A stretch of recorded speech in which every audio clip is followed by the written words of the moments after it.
Vegetable Police here. Suspect in question today, Robb Wolf. More like Robb Wolf in sheep's clothing.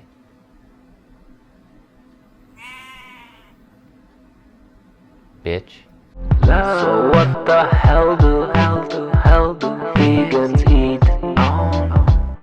So Robb Wolf is a caveman living in New York, and apparently he learned how to use a typewriter, and he wrote a book all about the paleo diet and how his ancestors used to eat. You know, back when spoons didn't exist. He's pretty sure that Thack the fucking caveman had all the nutritional answers we'd ever need. Thack was a goddamn genius. You want to live long and healthy, you do as Thack does. Look, this video's not about my diet's better than your diet. I mean, I believe a plant-based diet's the healthiest for humans. That's my opinion. I believe it's best for the animals. The animals don't really like being chopped in half. Most of them, some maybe, I don't know. You'd have to ask them. And according to the documentary Cowspiracy, which my simple brain cannot confirm or deny any of the facts presented in, vegan diet's best for the environment as well. But that's not what this video's about. My passion in life is to become a super being, so healthy that I melt the goddamn sidewalk when I step on it. So healthy that I no longer have to take a bus. The bus has to take me.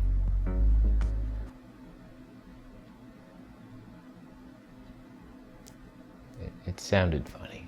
I just want to share what I learned with you guys, bring you with me to Wellville. And part of that process involves warning you about bad information. Lies, as I like to call them. So forget that I'm vegan for this video. You know that I think saturated fat causes heart disease. You know that I think animal protein damages the kidneys in excess. And by excess, I mean any. Dick. Forget the China study data, that's been debunked long ago. Denise Minger, she debunked that shit. She still eats a fruit-based diet and is 95% vegan, so I'm not sure that she believes her own debunking, but that's debunked. Forget about all that. Let's assume the paleo diet is where it's at, and Robb Wolf just wrote the golden paleo book that will bring us all to the promised land. If his information is true, he shouldn't have to lie to get his point across. Truth is obvious. You don't have to fluff it up with fluffy shit. When a caveman steps outside on a sunny day and he feels the warmth of the sun, he doesn't have to be told it's warm. If some guy walks by him and says, "The sun is the source of cool light," it's very cold. Unless you're half genetically fucked in the face, you should be able to recognize the bullshit falling out of his mouth. If the paleo diet was the best diet on earth, it should stand as self-evident. You wouldn't need to bring down other diets. Yours would just rise to the top naturally and look down on those stupid diets, you loser diets. If you have to lie to promote your message, it leaves us wondering, like, what the heck else is he lying about? Which part is true? Why do we have to read your mind to get the full story? Just tell us the truth. So I read his book, The Paleo Solution. I found a bunch of lies. By the end of the book, his Pinocchio nose was 2.5 miles long. So I want to expose these lies to you so we can open up a discussion about them. And I invite Robb Wolf to clarify anything I may have misinterpreted. I'm not the brightest candle in the candle shop. Forgive my dumbness. I try my best. San Pellegrino. Okay, let's get into the first lie. Some of them are blatant lies. Others are half-truths.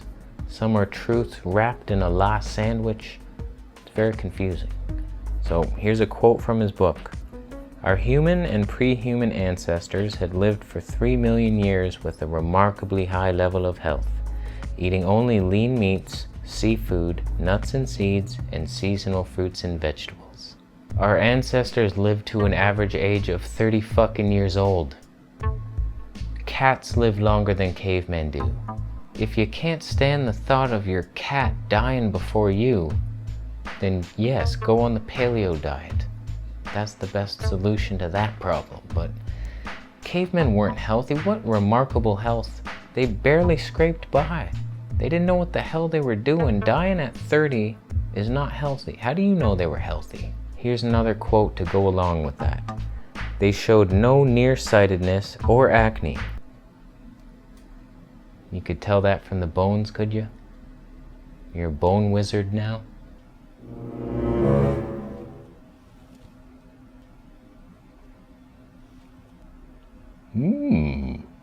Impressive. Good-looking bones. No acne. Healthy as fuck. Cavemen didn't know what the fuck they were doing. They were licking zebra assholes just to maintain.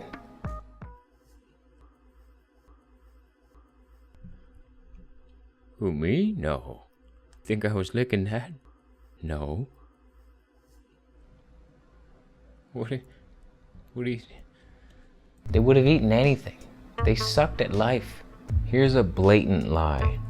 Some misguided souls will tell you that you can get enough protein from beans and rice, nuts and seeds. That's true, but these are what I call third world proteins. They will keep you alive, but they will not make you thrive. So these guys aren't thriving on rice and beans? They're not big enough? Vegans should be bigger than that for day-to-day life? They're too small? Why can't he just say, vegans can get plenty of protein easily, but then you wouldn't get to eat bacon? That would be truth. But why lie? There's plenty of strong vegans. There's at least 7 that I can think of. So that's a full-on lie. There's no denying it. The first one, sure, that might be tough to figure out with the caveman bone studies. But this one, he's just trying to falsely strengthen his weak message and discourage people from going vegan. It's a common theme in the book, and it's disappointing, to say the least. Here's one of his many half-truths disguised as a bag of shit. To live long, look good, and keep our marbles, we would do well to keep our insulin on the low side by controlling carbs and certain lifestyle factors. Well, it's been shown that meat causes higher insulin spikes than white sugar. What do you think causes a larger insulin spike? A large apple and all its sugar, a cup of oatmeal packed with carbs, a cup and a half of white flour pasta, a big bunless burger, no carbs at all, or half a salmon fillet? What do you think? The answer is the meat. Thus, protein and fat-rich foods may induce substantial insulin secretion. In fact, meat protein causes as much insulin release as pure sugar. But he doesn't avoid meat. In fact, he eats it 4 times a day according to his meal plan. So I guess he doesn't really care that much about insulin after all. This is pseudoscience shit. Not even pseudoscience, that's a compliment. This is Sudoku science. As in, it's mathematically a stupid game and a waste of time on the subway. Stop playing it. Can't you be alone with your thoughts for more than 10 minutes? God. Where was I? Most people eat carbs, the insulin goes up, and then it comes back down. That's the game. That's normal. That's a human physiological function. But like the longest lived people on Earth eat plenty of carbs, and they maintain low insulin levels, probably due to their low meat consumption. Dick. Here's a sneaky lie that all paleo authors tell. It's true if you want really shitty health, but if you want to thrive, it's not so true anymore. There are no essential carbohydrates. The body can make all the glucose we need from protein and fat. Take that, carbs. That's right. There are no essential carbohydrates. But our brain needs sugar. You can produce it from meat, boy. But in order to produce enough sugar from protein, there's all those hazardous byproducts and nitrogenous waste components. Those damage the kidneys, man. Your kidneys can handle it, you fucking pussy. What do you got, vaginas for kidneys? Be a man. So a lot of these paleo guys say carbs are not essential, and it's true, we can produce enough carbs from protein and fat, but it's the least effective way to do it, and the most dangerous. So this is one of those sneaky half-truths. It makes you think, oh, we don't actually need the carbs. In my opinion, it is absolutely essential that you get carbohydrate-rich foods in your diet, fruits and vegetables. You don't even have to go on the high sugar. You can thrive like I do on a high-fat vegan diet. I don't take in much carbs, but I'm not dumb enough to think I don't need some of them, and it's the best way to get them is from the fruits and veggies and the nuts and seeds. They have some. But the way he's talking about it, turning animal protein into sugar to get your carbs, I mean, there's uric acid that's produced during that. That damages your kidneys and makes you smell like a urinal cake. You take out all carb-containing foods out of your diet, which is basically every plant food on earth, and your penis will fall off. That's just a fact. Here's a good one. He talks about AGEs, advanced glycation end products. He says they accelerate your aging, they damage insulin and leptin receptors, worsening insulin resistance, and they are key players in several degenerative diseases. Guess what food is highest in AGEs? Meat. You're that dumb. Wow. So technically he didn't lie, but he just failed to mention that meat is the highest source of advanced glycation end products. He conveniently left that out. So convenient.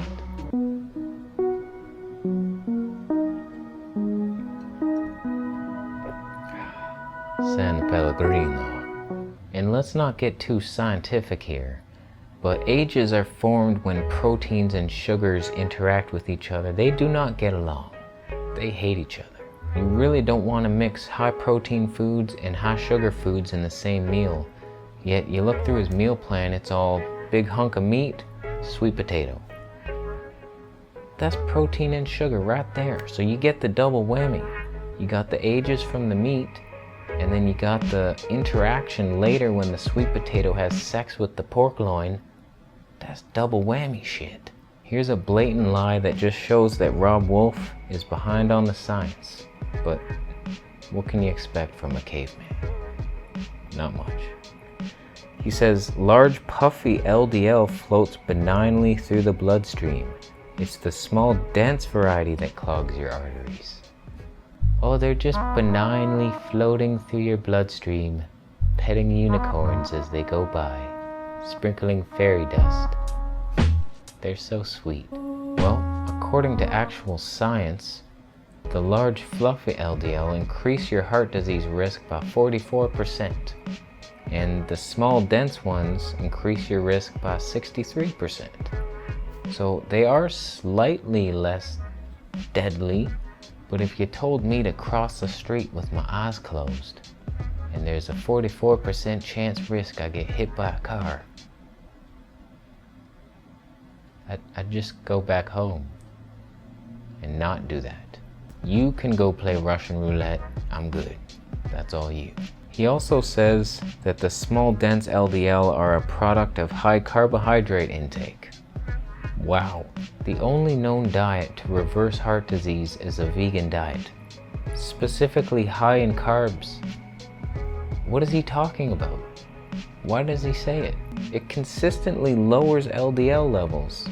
Unlike the paleo diet, I go on the internet all the time, checking Mark's Daily Apple, the forums. I see constantly people complaining about cholesterol. Damn it, my LDL's like 300. I made the number up, go fuck yourself. People are responding like, don't worry about it, man, they're the fluffy ones. They're fluffy. It's fine, they're fluffy.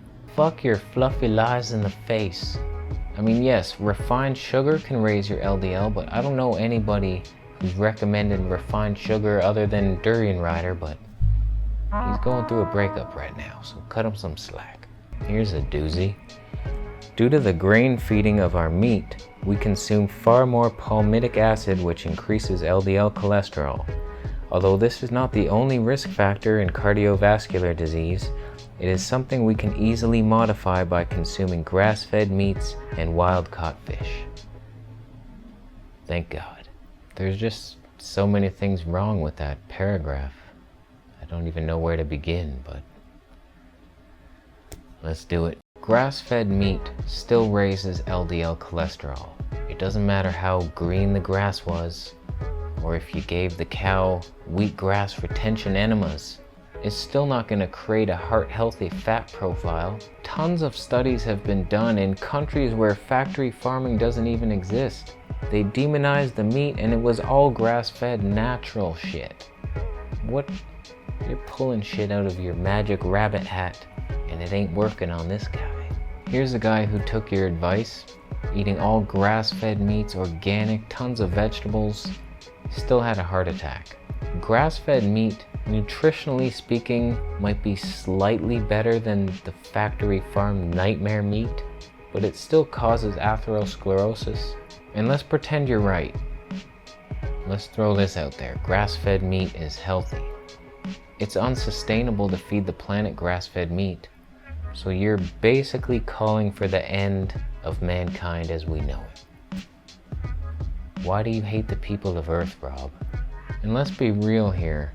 The people reading your book will get the odd grass-fed steak here and there, but they're mostly going to rely on factory farmed meat. You know that. It's either that's all they have access to or that's all they can afford. Grass-fed meat is inaccessible, unaffordable, and just as dangerous as any other meat. You meat bitch. Here's a blatant fear-mongering lie.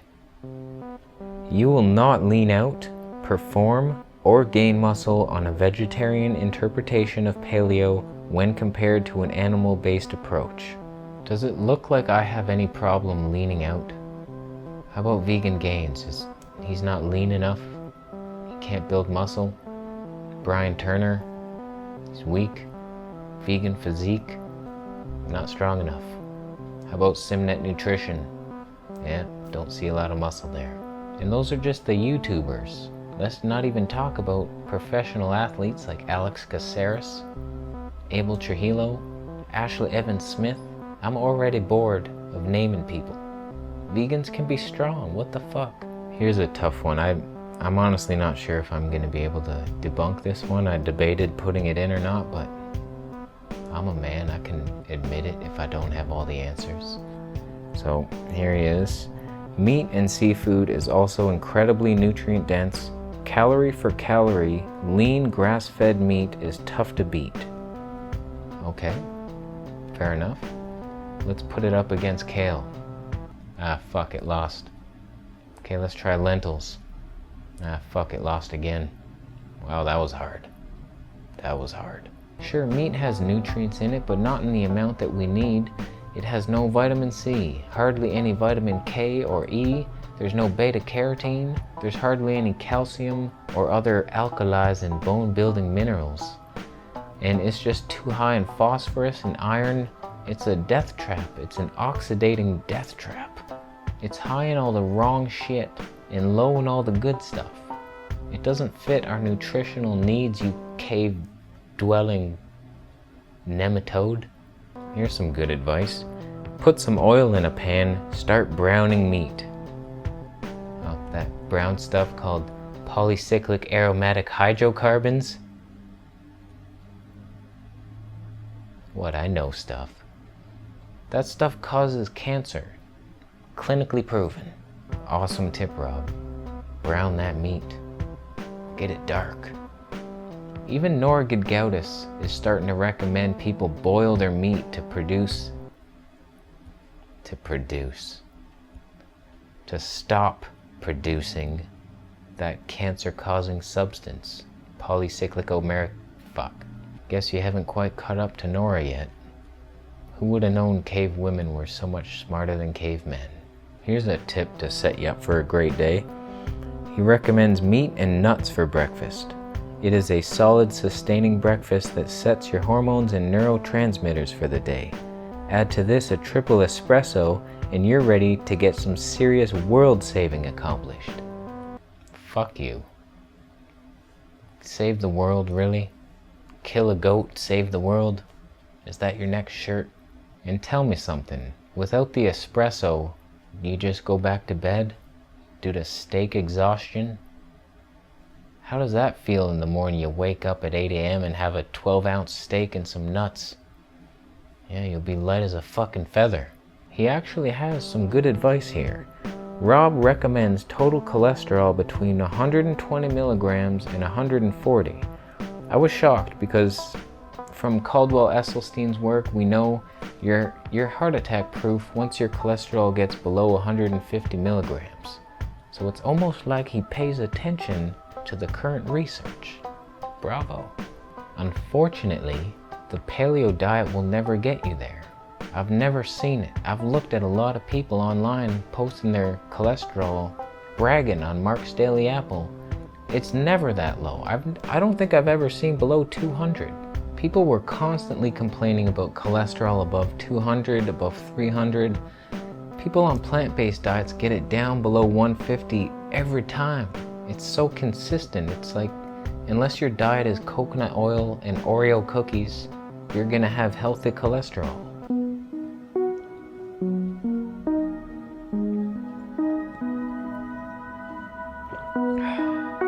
San Pellegrino. The paleo diet might bring it down sometimes in people with freakishly good genetics, but it's not a repeatable plan for heart success. His meal plans are a joke. He basically wants you to eat meat 4 times a day. Not a lie. It's ridiculous. Eggs for breakfast, chicken salad for lunch, chicken with an apple for a snack, and grilled salmon for dinner. That's one of his sample days. 2 different animals and their vagina droppings. That can't be good. He cooks all his meat in olive oil. I guess he doesn't care that high temperature heated fats damage the endothelial cells, but I guess that doesn't matter when you don't live past 30 as a caveman. That oil is rancid before you're even done cooking with it. It was already rancid most likely before you even started, and that's why you smell like a hyena on a paleo diet. All I know, and this is all I know, for every 4 of those meat meals you eat in a day, only 1 of them's coming out the next day. That's a fact. Here's a nutrient breakdown of his diet designed for 25-year-old women. 217 grams of protein. What in God's green fuck? What woman would need that? Vegan Gains eats about 100 grams of protein per day, often less, and he's a 6'4", 200-pound black nightmare. He haunts my dreams. Vegan Gains is really smart too. He looks at all the science. He's posted studies before that say there's no benefit to going over 0.75 grams of protein per pound of body weight for muscle growth. So unless your 25-year-old female clients are all 300-pound powerlifters who eat smaller powerlifters for breakfast, you're way off. You're not even in the ballpark. You're outside of the parking lot that's attached to the ballpark, and you don't even have a car. I don't know what you're doing out there. Come back in. His diet's gonna age you so fast. It's so high in protein. I mean, look up mTOR and protein restriction and longevity. We know protein restriction is one of the keys. Even your cave woman Nora Gedgaudas knows that. Again, she one-upped you, Robb. How are you gonna let that happen? The only way you could get too much protein on a vegan diet would be to base your diet entirely on beans and greens. And even then, the alkalizing nature of the greens and the beans would just give you superpowers and shit. Moving on to omega-3s. He says ALA will keep you alive. It will not allow you to thrive. You will not thrive on ALA. This isn't true. He's basing this off the fact that ALA does not have a high conversion rate to DHA or EPA. Did you ever think the conversion was low for a reason? People with the highest DHA in their blood have high risk of... I lost it. Heart disease and strokes. Take that, you stroke bloke. The higher your blood DHA levels are, the worse off you are. And that just makes his next recommendation all the more comical. Now this is the crown jewel of Robb Wolf's work. It's the feather in his cave cap. He not only recommends that you drink fish oil, you know, the oil that's you get from squeezing the dead rancid fish together, and the oil comes out and you drink that. Not only does he recommend this poisonous substance, but he actually has a fish oil calculator to see exactly how much you need. Let's delve into this one. He says for individuals who show signs of systemic inflammation, are overweight, or have been diagnosed with a condition related to insulin resistance or autoimmunity, the dosage may be quite high initially, as much as 1 gram of EPA/DHA for every 10 pounds of body weight per day. That's a lot of rancid fish fat. That's 13.3 tablespoons for a 200-pound man. There's no way he's that dumb to recommend somebody drink that much fish oil. I mean, good luck with those fish burps. That's gotta be pleasant. You walk by some guy and he's just like, oh my God. If you follow that advice, I hope you're single. And I hope you're happy to remain that way. Just back off me, fish boy. Fish oil causes heart disease. Look, there's science in the background. That's fun. Higher risk of cardiac death. Here's another one. Increased risk of cardiac death. Damn you, science. Robb Wolf says take fish oil for insulin resistance. Well, according to that study and many others, fish oil increases insulin resistance. That's the exact opposite. I got these studies out the yin-yang. Look, they just keep going by. There's another one. Oh, there goes another. I just scienced you in the face. All these studies and more will be down below in the description box.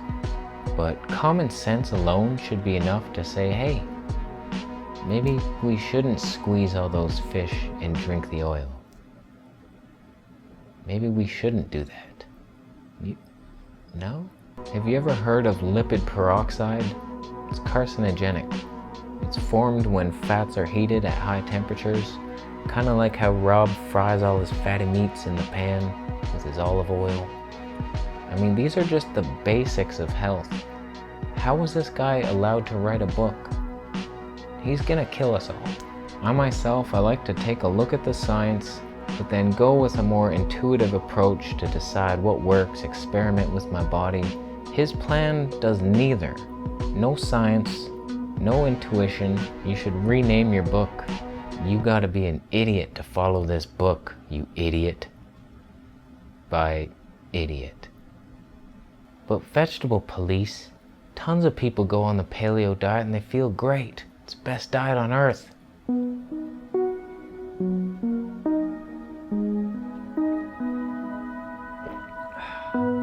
San Pellegrino.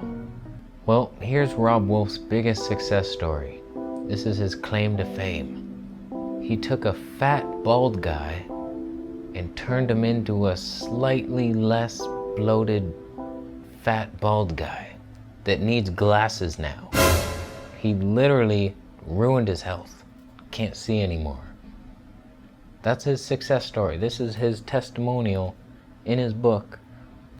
Guy needs glasses now and lost tiny bits of weight. So that's about it.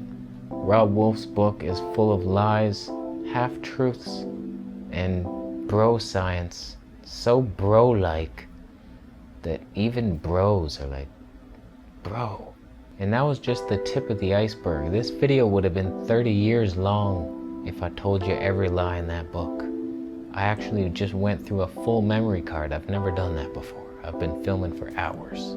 So thanks for watching. Let me know down below what you think of the paleo diet. Give this video a thumbs up if you liked it. Share it with any aspiring cavemen that you know. And that's it. Subscribe for more videos, and I'll see you in the next one.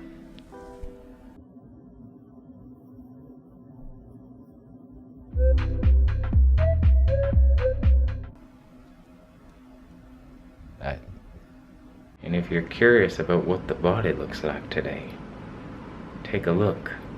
That's me now, about 125 pounds. I'm starting to gain a little bit, but I'm also upping my calories just a little bit.